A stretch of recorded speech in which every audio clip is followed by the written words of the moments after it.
Alright, hello and welcome to another part of our cloud tutorial videos. So this time, we're going to create a virtual machine under our Google Cloud platform. So we know it very well that Google is a tech giant in almost areas of our internet. Okay, they have cloud servers, they have email servers, they have YouTube, etc. Almost everything about the internet, they have it.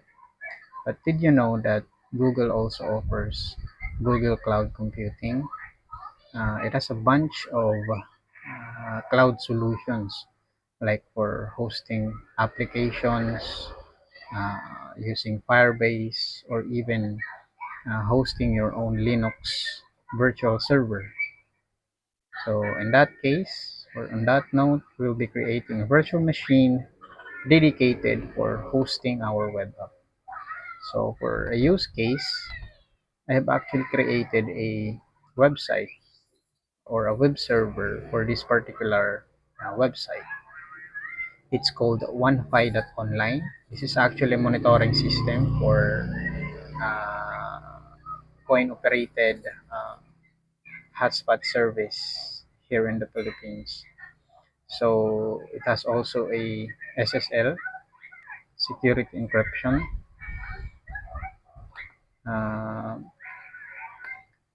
and then as you can see, I have my current uh, resource consumption, although I have a $300 credit for 3 months. So it's pretty much like a very minimal utilization. Okay, so here's the dashboard. So this is actually written in PHP, and then I have used CodeIgniter framework for this.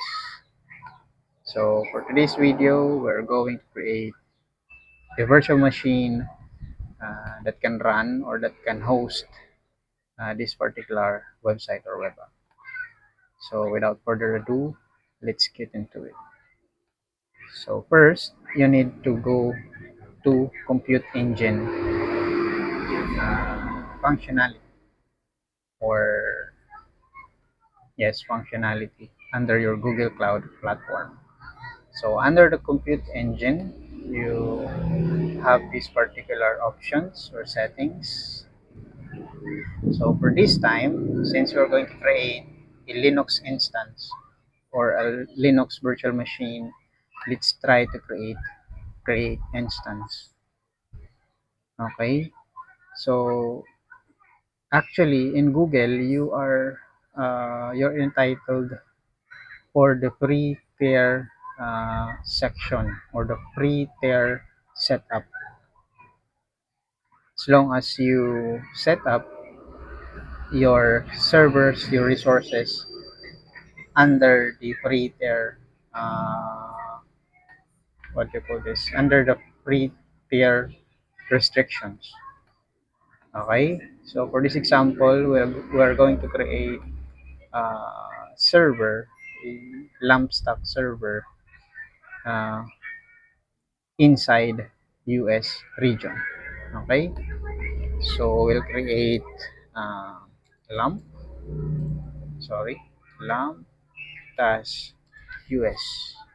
Okay, and then let's try to US Central, and then as you can see, there is a current monthly estimate. So to lower that, we're only going to get the Ito Micro for day-to-day computing.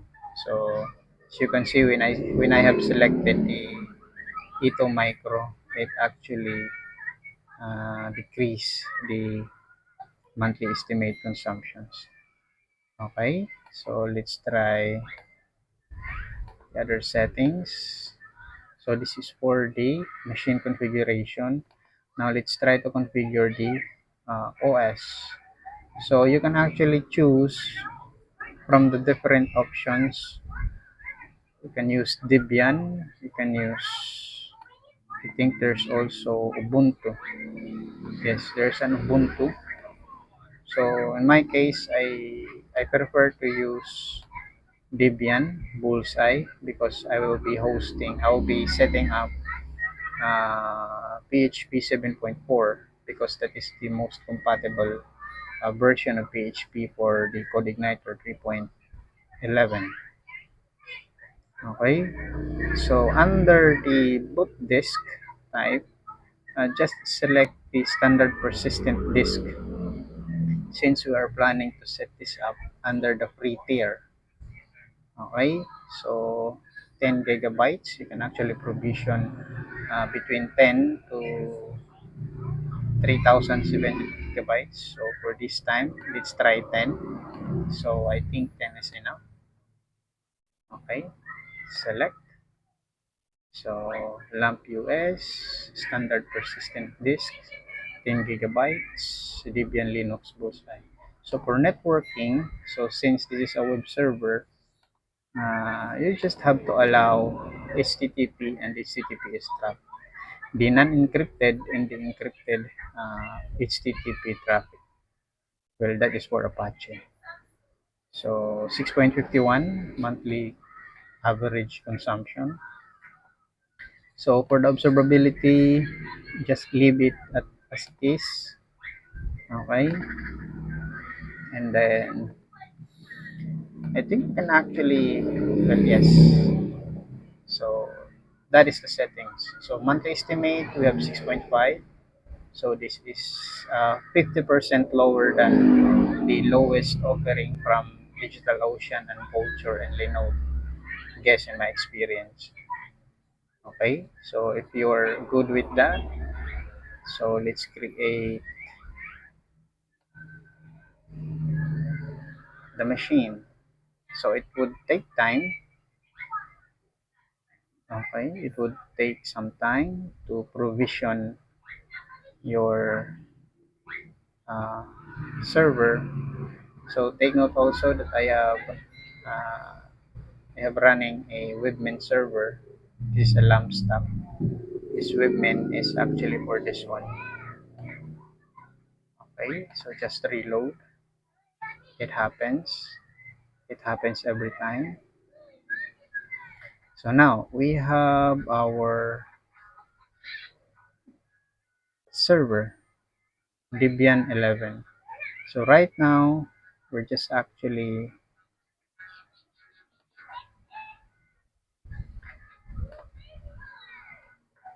running the server.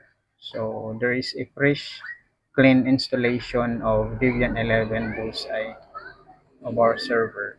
Now we are going to make it the web server by installing the necessary uh, what is this? The necessary application like Apache, MySQL, and then PHP, etc. to make it a LAMP stack server. So let's just see what is the OS. So let's use cat OS dash release. Sorry, this is Etsy. Okay, so there we have Debian 11 Bullseye. So first thing first, we'll do an update. apt dash get update. So then it's safe always to use sudo to indicate that you are using sudo. But by default, this is actually root.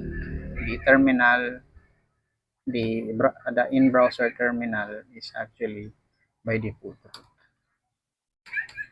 So get update apt sudo apt dash get update. Okay. So we need to be sudo. Okay, sudo apt get update. So there are updates here, so we don't want to upgrade, although there are certain updates, but even with no updates, our server would do. Okay, so I have curated Webmin setup. Okay, so let's try to install first Webmin, and then from Webmin, we will install the necessary modules for Apache and for the MySQL server, and later on for the PHP 7.4. Okay, so we are now at the terminal. So let's just so let's copy this code.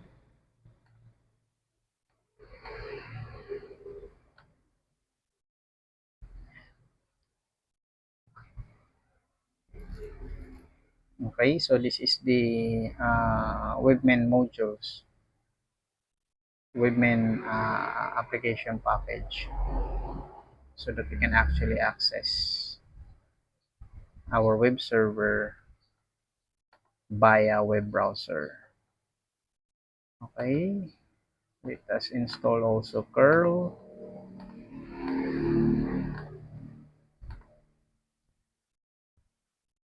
Okay, I think it's installed.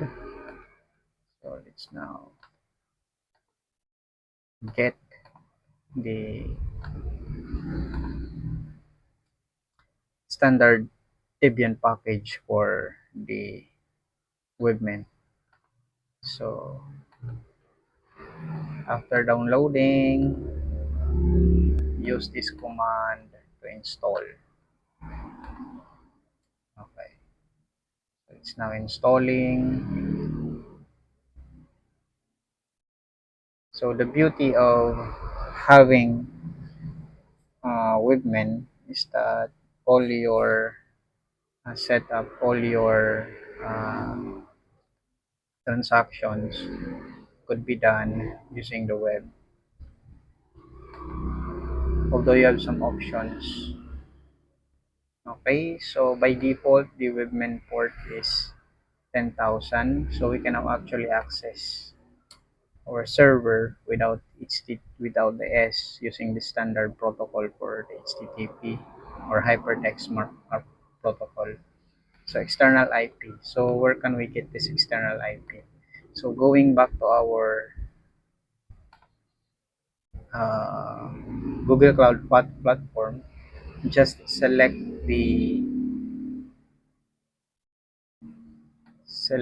your, okay. So external IP is here. You can actually copy this one, and then let us check if the Webmin is running. Okay, so it's running. Although there is a self-signed certificate, what you will do is just, depending on your browser, but in case of Opera or any other browser, just click advance and then proceed. This is actually a self-signed certificate within the Webmin application. Okay, so right now we cannot actually log in because we don't have a account yet. Okay, so what we will do is we will create or change the root password for our Linux. Okay, so to do that is sudo passwd root. Okay, and then enter. So it will ask to type your new password for your Linux machine. So just type password, whatever it is that you want, and then repeat. Okay, so password. Okay, so it didn't match. So let's try to input it again. So just make sure that you type both correctly. So for the confirmation and for the so now password updated successfully. So we can now actually log in using our root password.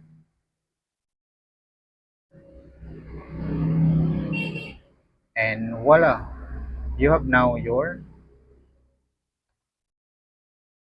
Linux server inside your Google Cloud platform.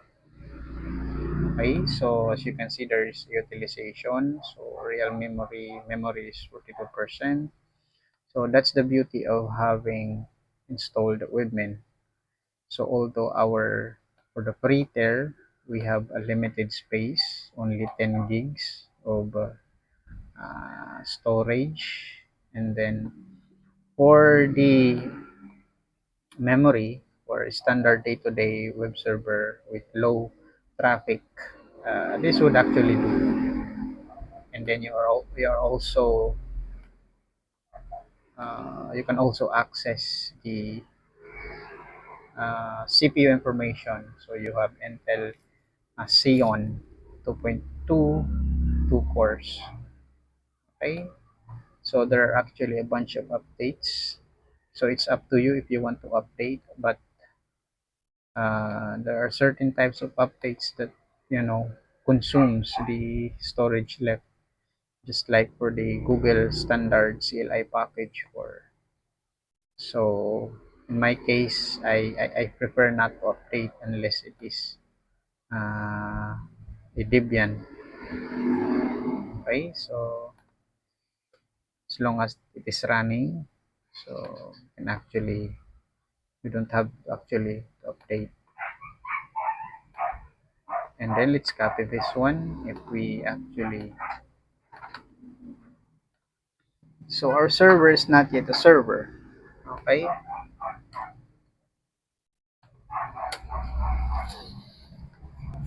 so inside our webmin for the unused module section, we will try to install Apache. Okay, so Apache and MySQL could be installed here using your admin. But for the PHP, we will resort to the terminal section. So let's try to install Apache. So we're still under. Okay, so just give it some time. Okay, so it will automatically identify the necessary installation packages for your Linux distribution. So it identified quite some few, and then it's now configuring it. So these are the modules. So Apache, this is the words for the virtual host. Now it's creating a symbolic link. So for the services, so pretty much good, pretty much handy for setting up web server. I just don't know the speed, but in my experience with this one, as long as you set it up right, so as long as you set it up correctly, you can get a reasonable amount of speed and reliability. So this is actually, I think this is for the SSL. So encrypted. So successfully installed 11 packages. So we are now done. So let's go back to Apache, and it is now actually running. So if we go back to servers, Apache is not yet listed unless we refresh modules. So by the time it finishes refreshing, so servers Apache now will be listed here. Yes. So we have now Apache. So the next thing is to install MariaDB or MySQL.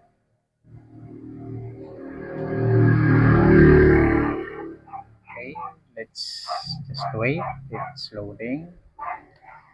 So let's try to identify. Okay, so our server is completely running. So there are a bunch of statistics or analytics for your server health within the Google Cloud Platform dashboard, but I find it more suitable or more detailed using the dashboard from the webmin. Okay, so servers. Okay, so there we go. We have now Apache server. Now the next thing is we have to install MySQL. MySQL, yes, MySQL or MariaDB server. So let's click install.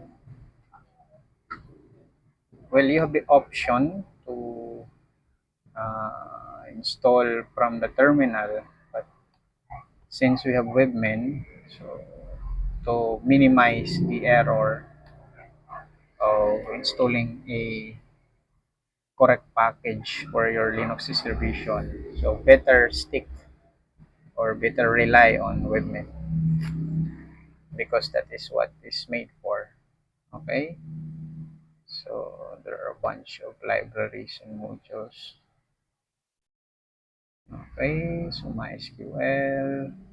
So by default, uh, your MySQL server is the password for the root is the password of your Linux machine. Well, and, if you install, if you have installed it here from the webmin, okay. So let's give it some time. Let's try to install, packing the necessary .deb. There's actually a Debian standard package. So for the Ubuntu, it's just the same. So Ubuntu can actually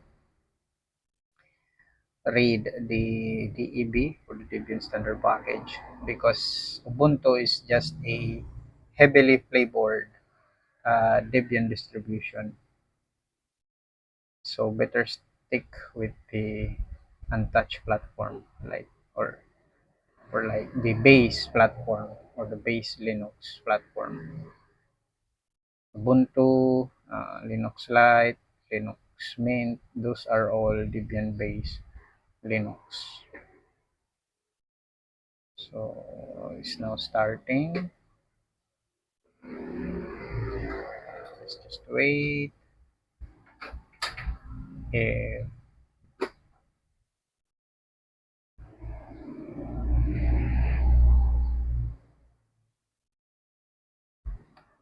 So for the next setup to complete our LAMP stack with development server in Linux, we will install PHP 7.4.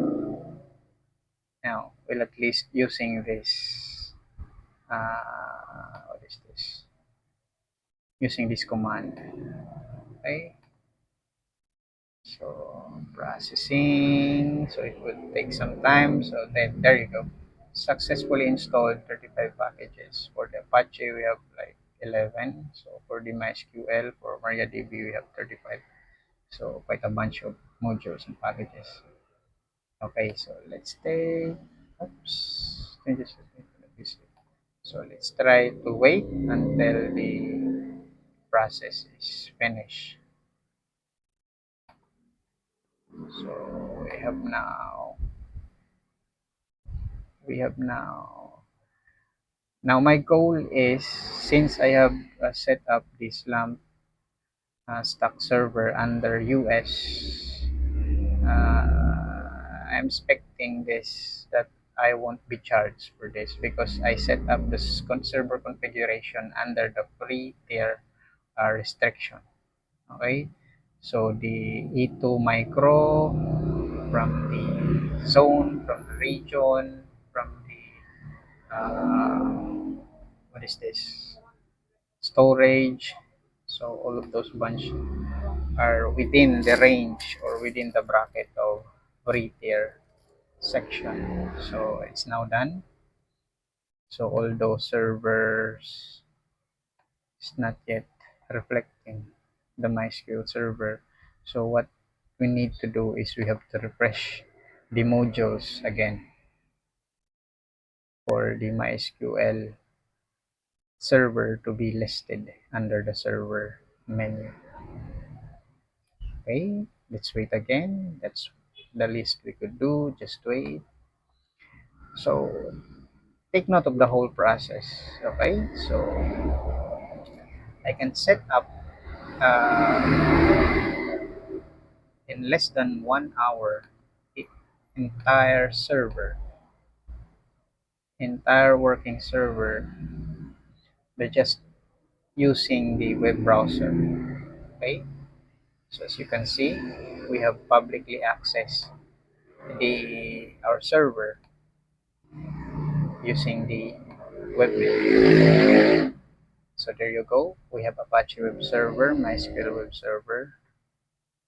So for the last thing, now we will use, instead of going to this terminal provided by the Google Cloud, so we will now use the utility inside also the webmin application to install our PHP 7.4. Okay, so let's paste install PHP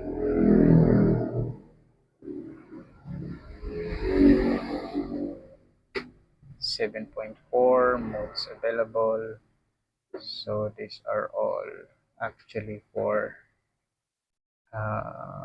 Apache PHP modules so that your PHP could freely work with your MySQL and Apache. Okay, MySQL, Apache. Okay, so install PHP and then we have to additionally install these uh, packages.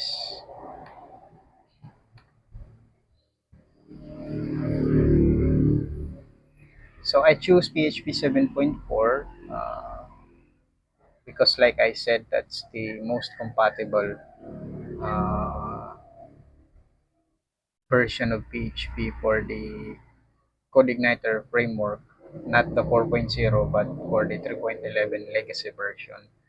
And the choice of Debian 11 is also related to the 7.4 PHP, bunch of things, because I always develop using long-term or legacy optimized distribution or frameworks.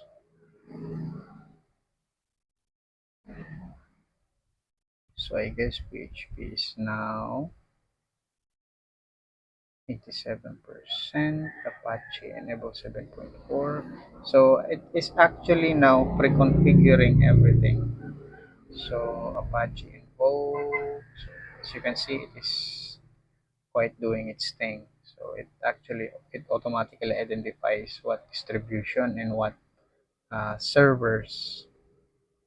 Okay, so and actually it's PHP dash v. Okay, so up 7.4.33. Then again, we have to install these packages so that our PHP can fully work with our MySQL and Apache. Okay, so there you go. It's now reconfiguring. the files and modules. So by the end of this installation, we are now we have now successfully set up a full-blown LAMP or Linux Apache MySQL PHP web development server. Okay, under Google Cloud Platform. Okay, that's how easy it is. So in less than 1 hour, we've successfully set up a fully LAMP stack web development server. Okay, there you go. So and then if we try to copy the external IP provided by the Google, so I guess without the HTTP, it will now redirect to our Apache welcome page or Debian Apache welcome page. And there you go. So as soon as you see this welcome page, so it says here the entire structure of your server from the modules configuration of your Apache. But once you see it, that you are actually seeing this, you have now successfully set up your Apache or not Apache, your full LAMP stack web development. So the CPU is spiking, I guess for certain times. So 37 for the storage, and then the real memory or the memory consumption is at 50%. So you can actually see the details here. So leave the updates. So if it's not for critical updates, for security updates. So for security updates, you can actually check that. But this, my friends, are from Google, so it will consume, it will consume the entire disk. So as much as possible, try not to update. Well, in my case. So if you want to fully consume or fully utilize the space, because we have a very limited space, this is just 10 gigs. I think this is just for 6 months of data